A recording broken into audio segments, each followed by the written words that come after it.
اپنے مخالف کو، گالی دینے والے کو، زندگی کے کسی کونے میں برا کہنے والے کو معاف کرنا بڑا مشکل کام ہے۔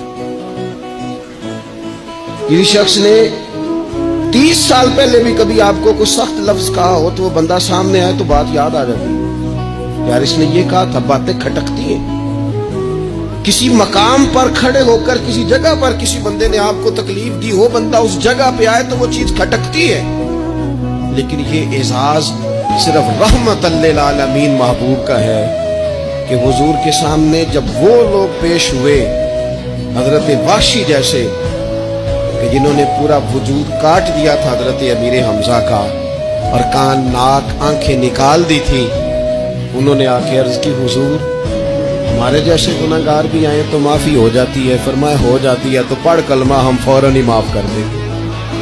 اور جو فتح مکہ کے موقع پر نبی پاک علیہ الصلوۃ والسلام نے فرمایا ہے نا، فتح مکہ کے موقع پر، وہ تو بات ہی بڑی انوکھی ہے۔ انہوں نے کہا تھا آپ ہم سے کیا سلوک کرنے والے ہیں؟ تو فرمایا سلوک کیا کرنا ہے؟ جو پیچھے ہو چکا ہے نا اس کا ذکر بھی نہیں کرنا، کتاب کے پچھلے صفحے پلٹنے ہی نہیں، یاد ماضی یہ عنوان چھیڑنا ہی نہیں، جو ہو گیا سو ہو گیا۔